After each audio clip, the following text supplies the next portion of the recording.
मैं बनना चाहूँ जैसा पर शायद सपनों में, मैं उड़ना चाहूँ जैसा पर शायद सपनों में।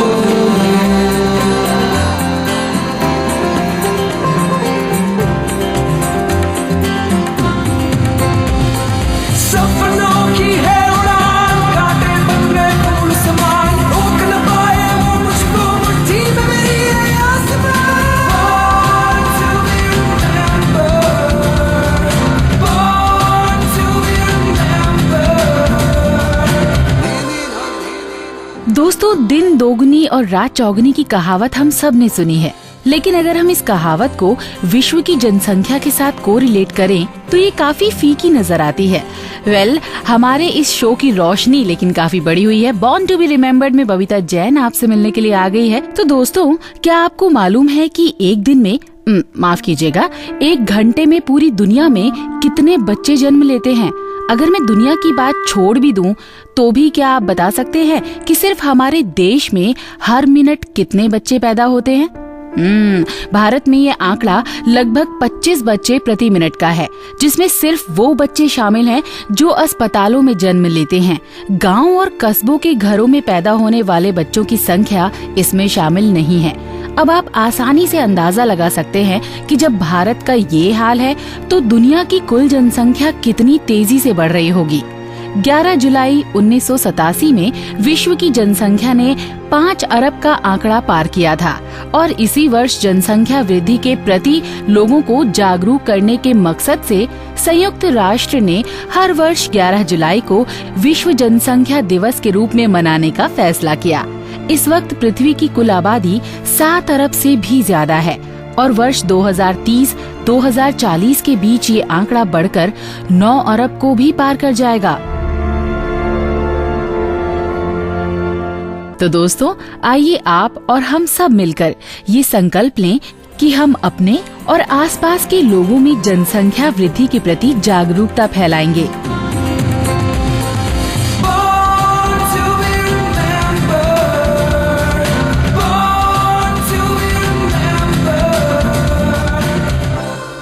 दोस्तों, वो भी क्या दौर था जब आजादी के दीवाने देश के लिए कुछ भी करने के लिए तैयार हो जाते थे। अगर आज आजादी के दौर की बात करें तो कुछ गिने चुने ही नाम हमारे जहन में आते हैं, जबकि हकीकत में ऐसे और भी बहुत से फ्रीडम फाइटर्स रहे हैं जिन्होंने अपना सब कुछ देश की शान के खातिर दांव पर लगा दिया। आज है जन्मदिन एक ऐसे ही महान वीर योद्धा का, जिसने गांधी जी के आदर्शों पर ये लड़ाई लड़ी थी। इसलिए पंडित नेहरू ने इन्हें पहाड़ी गांधी का नाम दिया। आज ही के दिन हिमाचल की खूबसूरत वादियों में जन्मे बाबा कांशी राम को आजादी के इतिहास का एक खास हिस्सा माना जाता है। जब ये 7 साल के थे, उसी समय इनकी शादी कर दी गई, जिस कारण वो बहुत ज्यादा पढ़ाई नहीं कर सके और 13वें साल में कांशी राम के माता पिता की मौत ने इन्हें शहर छोड़ने पर मजबूर कर दिया, जिसके बाद ये नौकरी की तलाश में लाहौर आ गए। लाहौर आने के बाद पहली बार इनका मिलना लाला लाजपत राय, लाला हरदयाल, सरदार अजीत सिंह जैसे बहुत से क्रांतिकारियों से हुआ और धीरे धीरे ही सही, लेकिन इनके दिल में किसी कोने में आजादी की आग जलने लगी थी। कांशी राम की जिंदगी में नया मोड़ आया 1919 के जलियांवाला बाग हत्याकांड के साथ। इतनी बड़ी संख्या में लोगों की मौत ने उन्हें हिलाकर रख दिया।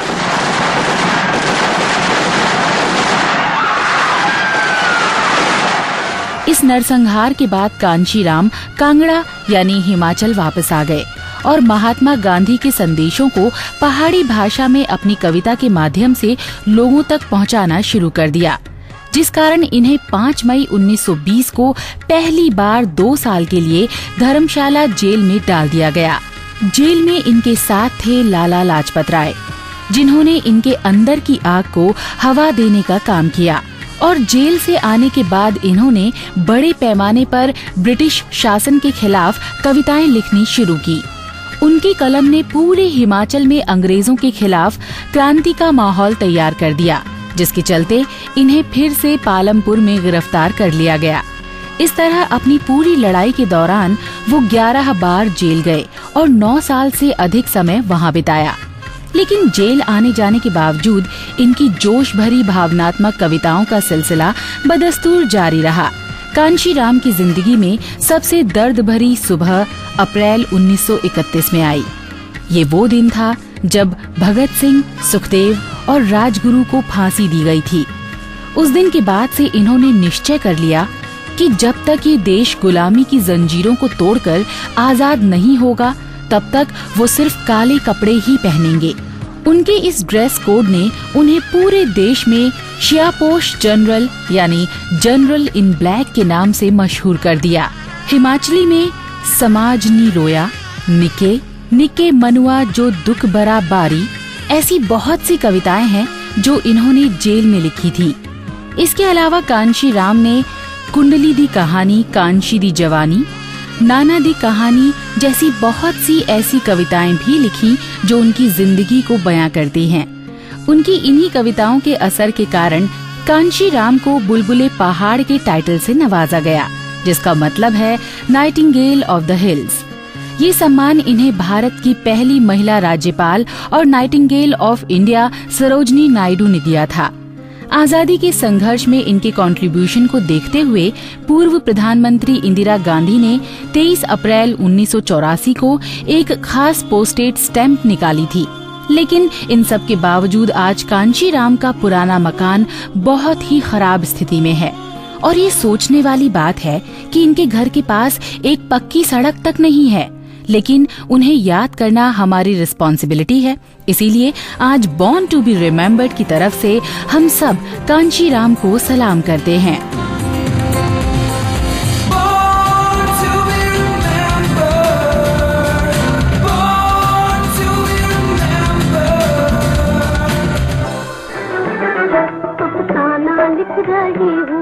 अफसाना लिख रही हूँ दिले बेकरार का, आंखों में रंगों भर के तेरे इंतजार का, अफसाना लिख रही हूँ।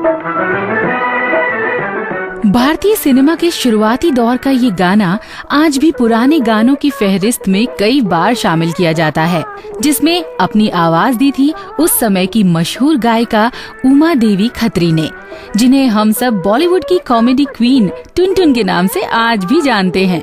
ये हिंदी सिनेमा की पहली फीमेल कॉमेडियन भी हैं। उमा देवी को ये नाम इसी फिल्म इंडस्ट्री ने दिया था। टुनटुन का जन्म आज ही के दिन 1923 में उत्तर प्रदेश के छोटे से गांव में हुआ था।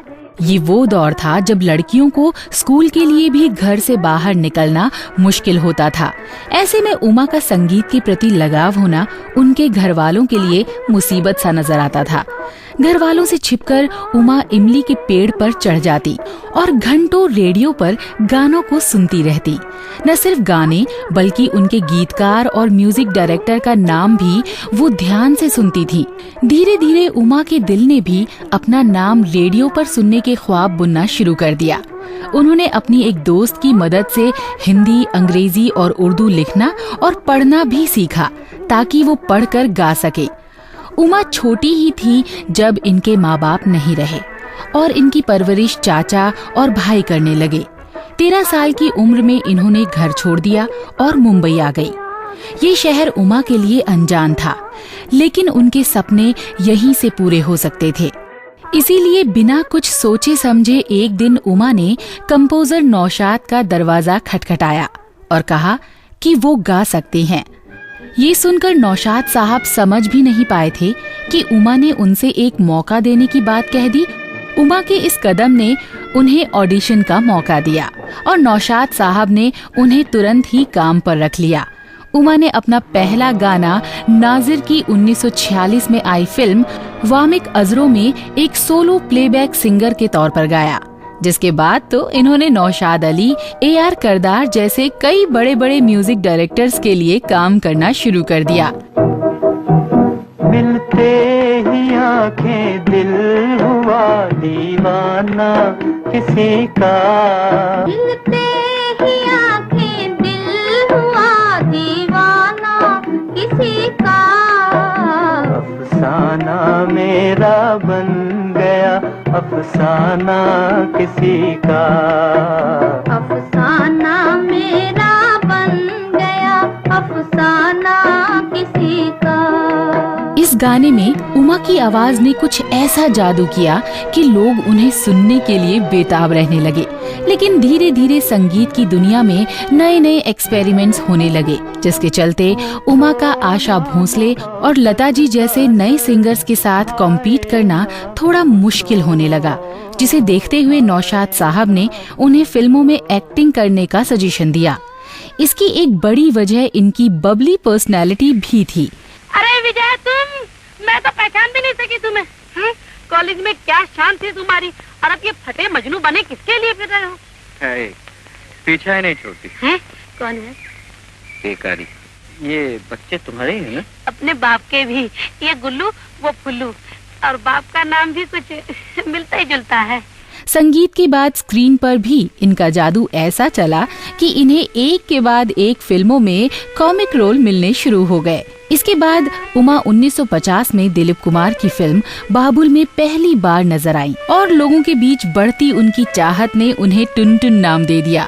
इस नाम को अक्सर आज भी लोग मोटी लेडीज के लिए इस्तेमाल करते हैं। उमा ने प्यासा, आर पार जैसी गुरुदत्त की कई क्लासिक फिल्मों के साथ साथ अमिताभ बच्चन जैसे स्टार के साथ भी काम किया था। इस तरह अपने करियर के करीब 5 दशकों में उन्होंने 198 से भी अधिक फिल्मों में बतौर हास्य कलाकार काम किया और आखिरी बार 1990 में आई फिल्म कसम धंधे की में नजर आई। अपनी अलग आवाज और चुलबुली कदकाठी वाली इस कॉमेडी स्टार को आज हम सब सलाम करते हैं।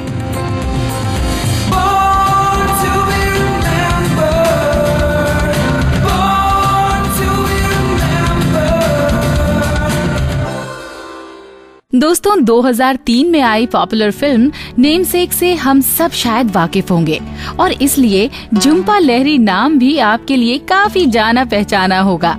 लहरी का असली नाम नीलांजना सुदेशना है, लेकिन पूरी दुनिया उन्हें उनके निक नेम झुम्पा से ही जानती है। झुम्पा का जन्म 1967 में हुआ था। ये 2 साल की थी जब इनकी फैमिली अमेरिका में जाकर रहने लगी थी, इसीलिए इन्हें इंडियन अमेरिकी लेखिका के रूप में जाना जाता है। झुम्पा की माँ चाहती थी कि उनकी बेटी अपने बंगाली परिवेश से जुड़ी रहे, इसीलिए वो कभी कभी अपने रिश्तेदारों से मिलने कोलकाता आते रहते थे। लहरी ने बॉस्टन यूनिवर्सिटी से MA in English, MFA in creative writing, MA in comparative literature और रेनेसांस स्टडीज में PhD जैसी कई एजुकेशनल डिग्रियां ली हुई हैं। 2001 में झुम्पा लहरी की शादी टाइम लैटिन अमेरिका के डिप्टी एडिटर एल्बर्टो बुश से हुई थी।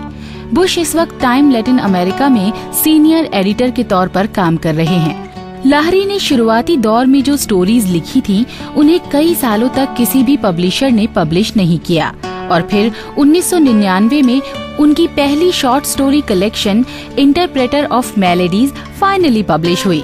इस स्टोरी में इन्होंने भारतीयों और अप्रवासी भारतीयों की जिंदगी में मौजूद सेंसिटिव डिलेमा को सामने रखने की कोशिश की थी। ये डिलेमा शादीशुदा जिंदगी में कठिनाइयाँ, मिसकैरेजेस जैसे सब्जेक्ट्स पर बेस्ड थे। लहरी का ये कलेक्शन अमेरिका में तो काफी सराहा गया, लेकिन इंडिया में इसका रिस्पॉन्स 50-50 रहा। सन 2000 में इसे फिक्शन का पुलित्जर प्राइज भी दिया गया। उस वक्त ये 7वीं स्टोरी थी जिसे ये अवार्ड दिया गया था। 2003 में लहरी का पहला और काफी famous novel the namesake publish हुआ। इस नॉवेल में गांगुली फैमिली के 30 साल की कहानी को दिखाया गया है, जिसमें कोलकाता में जन्मे पेरेंट्स यंग अडल्ट्स के रूप में US जाते हैं और वहाँ उनके दोनों बच्चों में अपने माता पिता के साथ जनरेशन गैप एक बड़ी प्रॉब्लम होती है। इस नॉवल पर बेस्ड एक फिल्म 2007 में इसी नाम से रिलीज हुई थी, जिसे मीरा नायर ने डायरेक्ट किया था। इस फिल्म में कालपेन, तब्बू और इरफान खान ने अभिनय किया है। I've been thinking I'd like to change my name.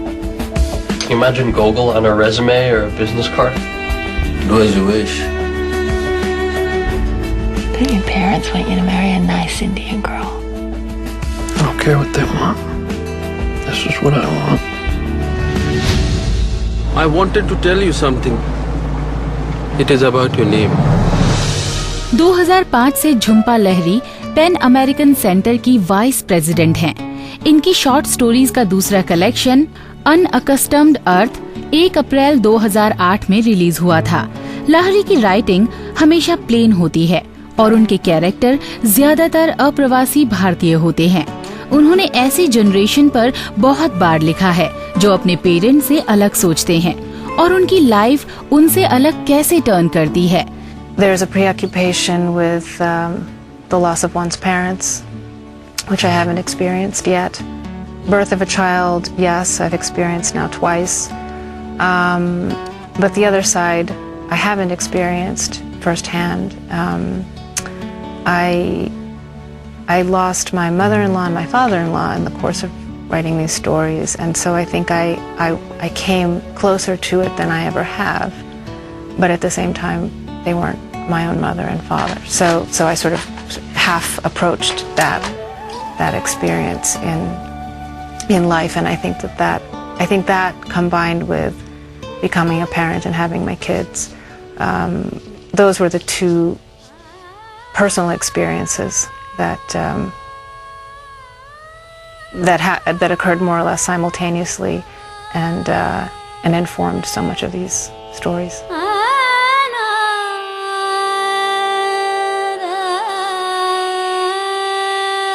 आज भी लाहरी इंडियन कल्चर पर काफी कुछ रिसर्च करती रहती हैं ताकि नॉवेल या स्टोरी को रियलिस्टिक बनाया जा सके। आज हमारी पूरी टीम लहरी को जन्मदिन की ढेर सारी शुभकामनाएं दे रही है।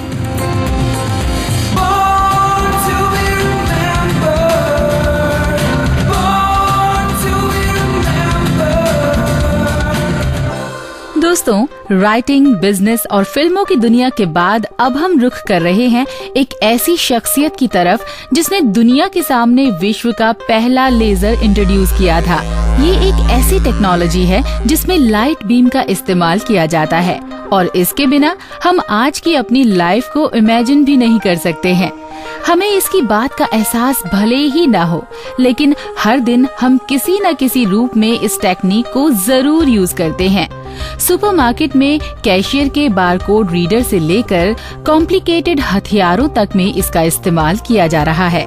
लेजर किरणों की खोज करने वाले थियोडोर मायमन के लिए ये एक कोइंसिडेंस था, क्योंकि इस वक्त वो कुछ और स्टडी करने की कोशिश कर रहे थे। थियोडोर का जन्म आज ही के दिन 1927 में लॉस एंजलिस में हुआ था। इनके पिता एक इलेक्ट्रॉनिक इंजीनियर थे और उन्होंने ही थियोडोर को पहली बार टेक्नोलॉजी की दुनिया से इंट्रोड्यूस कराया।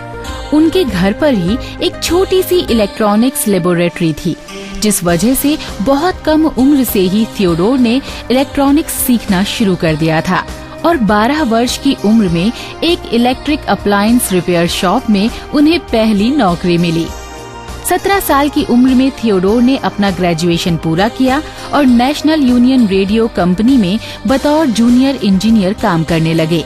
इसी दौरान उन्होंने कमर्शियल रेडियो टेलीफोन लाइसेंस का एग्जाम भी क्लियर कर लिया, जिसके बाद यूएस में ये लाइसेंस पाने वाले थियोडोर सबसे कम उम्र के पहले व्यक्ति बन गए। नेवी में काम करने के बाद थियोडोर ने कोलोराडो यूनिवर्सिटी ज्वाइन की और फिर एक्सपेरिमेंटल फिजिक्स में इन्होंने अपनी डॉक्टरल थीसिस नोबेल विजेता विलिस लैम्ब के अंडर में पूरी की। जनवरी 1956 से थियोडोर ने ह्यूज एटॉमिक फिजिक्स डिपार्टमेंट में काम करना शुरू किया, जहां लेजर बीम पर काम करने के दौरान ही इन्होंने सिंथेटिक रूबी क्रिस्टल्स का इस्तेमाल किया और पहले रूबी लेजर की खोज संभव हो सकी।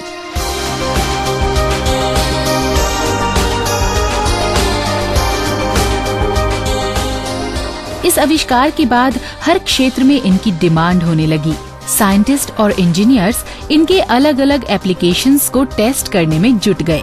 देखते ही देखते आज इस लेजर टेक्निक का यूज साइंस वर्ल्ड के अलावा फिल्मों में, अस्पतालों में, खिलौनों में, डिफेंस में आदि कई क्षेत्रों में होने लगा है। This was something new. It hadn't been done before. And I have to add that in addition to all of the rumblings and stirrings about let's make a laser, let's make coherent radiation in the infrared or optical part of the spectrum, there were some scientists who were coming up with ideas and arguments on why this was either fundamentally impossible, respected scientists, so it was not to be ignored, or practically impossible. Theodore ने अपने career में कई professional journals में 20 से भी ज्यादा paper publish किए थे। इनके महत्वपूर्ण योगदानों के लिए इन्हें दुनिया भर के कई अवार्ड से सम्मानित भी किया गया था और national academy of sciences, national academy of engineers जैसे कई संस्थानों ने उन्हें अपना मेंबर भी बनाया। लेजर टेक्निक के रूप में साइंस वर्ल्ड को एनरिच करने वाले इस महान इंजीनियर और साइंटिस्ट को हम सभी आज सलाम करते हैं।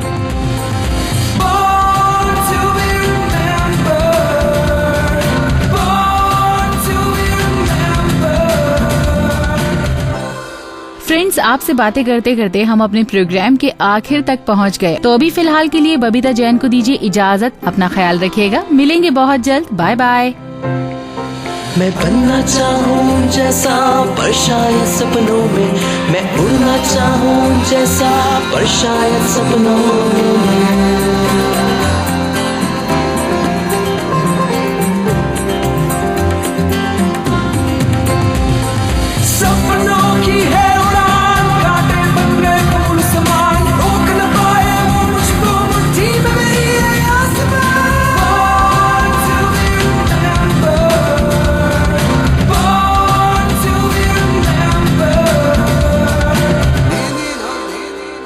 इस कार्यक्रम के कार्यकारी निर्माता जैनेंद्र सिंह,